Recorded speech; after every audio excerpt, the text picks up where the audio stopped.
Holographic Consciousness. Welcome. I've resisted until now talking about the holographic universe, even though it fits in, or at least is related to some of my other vlogs, particularly about universal consciousness and the Matrix. I've always felt that it's a metaphor to explain realities that I attempt to explain in other ways, not least as it's related to string theory, which is looking increasingly redundant. But I've recently listened to Greg Brandon talking about holographic consciousness. Now I have to say that I'm not entirely convinced by Greg Brandon. He's a little too new age for me. But I would say that I am warming to him. He's been associated with people that I definitely am very dubious of. But when I listen to him by himself, I am warming to him. Of course, this is another metaphor, holographic consciousness, but it's a metaphor that I believe may be useful in explaining some of the concepts that I've tried to explain. But once again, please excuse me if I'm straying into scientism, that is misusing science to explain my own views. I really apologise, and I'm certainly not trying to do that. Universal consciousness. Hologram technology is a three-dimensional projection which can be seen without using any special equipment such as cameras or glasses. Now, the image can be viewed from any angle, so as the user walks around the display, the object will appear to move or shift in a realistic manner. Holographic images can be static, such as a picture of a product, or they may be animated sequences which can be watched by multiple people from any viewpoint. But some physicists actually argue that the universe we live in might be a hologram. And now this isn't the idea that the universe is some sort of fake simulation out of the Matrix, but rather that even though we appear to live in a three-dimensional universe, it might only have two dimensions. And this is called the holographic principle. But as I say, it's not really this part that interests me, that we live in a holographic reality. It does interest me, but what I'm really interested in is holographic consciousness. And now I've already argued that we're all connected to a universal consciousness, and for me this includes plants, animals and inanimate objects. But for the purpose of this vlog, you only need to go along with me that it's a universal consciousness in which all humans are connected, or maybe all humans and the universe itself. Perhaps the most compelling part of the metaphor is that if we change a small part of the hologram, it's mirrored throughout the rest of the hologram. Now, in another vlog on the 100th monkey effect, I believe this explains it, because of that is that people who are unconnected can have the same thoughts. Even at the same time. So I think this goes some way to explaining it. And also, if we accept this holographic consciousness, just maybe I got it wrong about people seeking to impose their will on others. Although my view of people seeking to impose their will on others is something that I use, and I've called it black magic, and it's part of my moral position over black magic. But of course, using this theory, or this metaphor at least, somebody simply needs to choose a new option for it to have an effect on all of us. Of course, the more who follow it, the greater the impact. So you may have heard me say that any object or any concept has a greater reality the more people believe or deify it. So this is how my belief in love can actually create a new paradigm. According to quantum theory, consciousness creates probabilistic, that is, Gaussian distribution of external realities. A reality is constructed or created by the observer and the observed. A reality is dependent on probability rather than the necessity. Put simply, our understanding of the brain is well beyond the former mechanistic theories of how the brain works, or even the assumption that the brain is some sort of supercomputer, which indeed, even within AI, is being rejected. So consciousness is real, but also non-physical, and the brain is governed by a higher order. I would say God, but you can substitute their consciousness at this point at least. This view would support my view that illness is psychosomatic and that most Western medicine is actually a placebo, that meditation,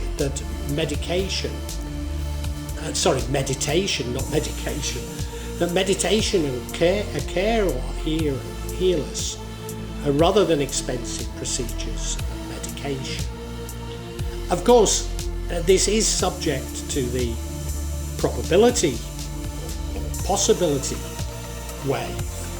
So, the idea of growing new limbs is both difficult within science and within my maybe less scientific theories or spiritual theories. But is it a coincidence that the brain seems to resemble space? To quote Hermes Trismegistus, as above, so below. I've argued that maybe entropy, or more precisely the collapsing of the wave function, is the key to how this works, as love would reduce entropy. The problem is that without entropy we would have no knowledge of it, because we would have no memory. So how would we know that the change has been created?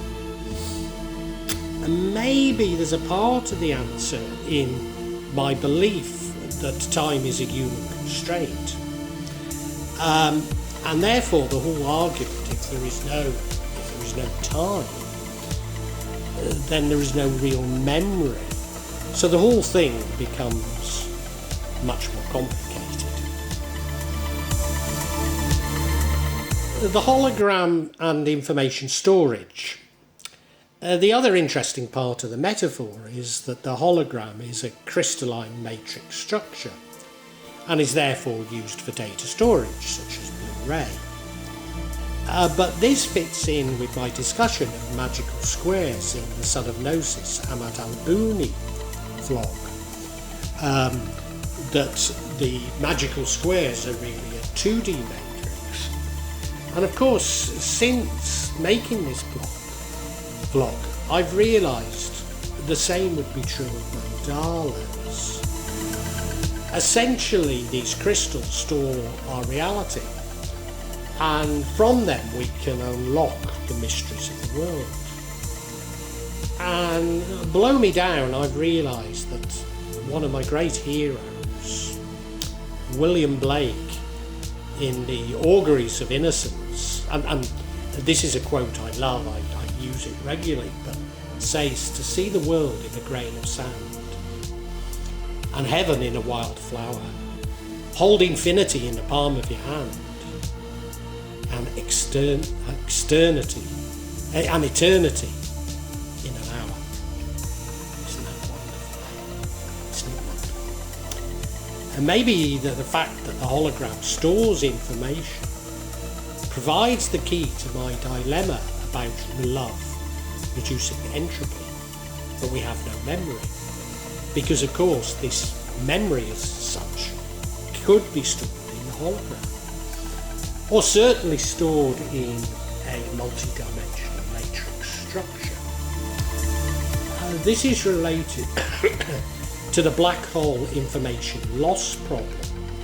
It's long believed that physical information can't be destroyed. All particles either retain their original form, or if they change, that change impacts on other particles.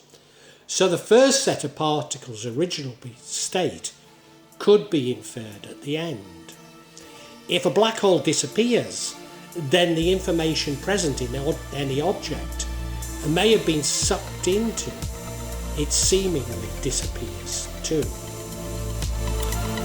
This is related to the problem of calculating the amount of entropy in a black hole.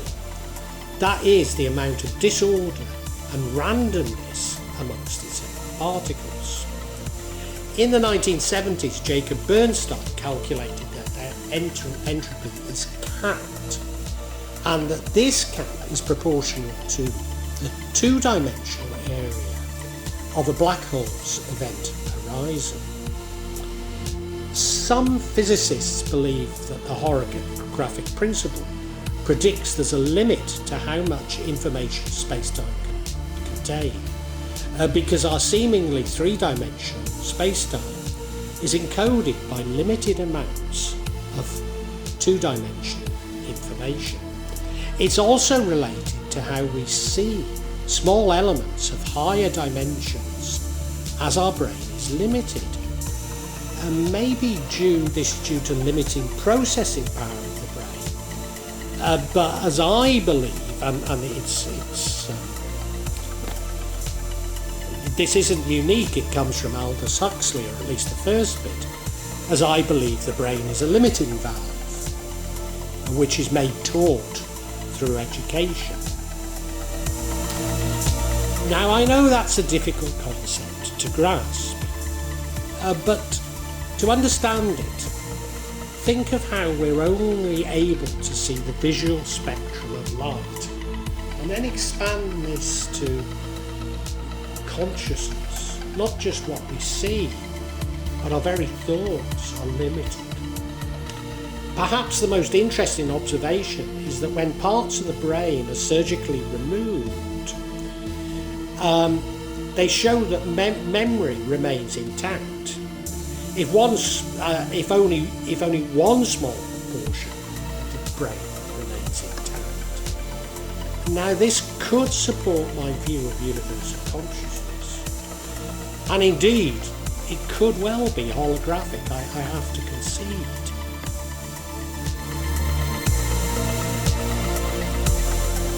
The multiverse. Now, I've already expressed my concerns about the multiverse, concerns about AI, concerns about the way technology seems to be driving us. Essentially, I see them as man's attempt to control the universe, i.e. acting as though he were God. But add holographic projection to the multiverse and it becomes even more sinister.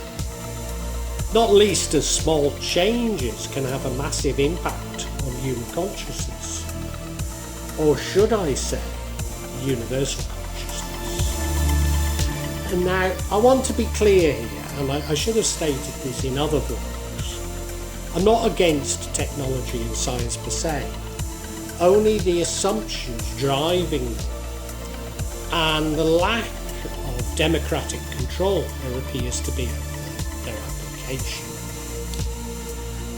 But aren't these developments, the multiverse linked to holograms, even more sinister if they're being generated by artificial intelligence?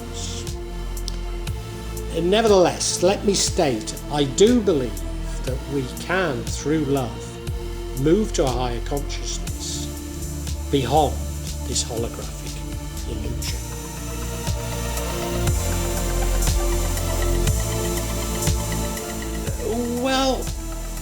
I really hope you've enjoyed this book and that,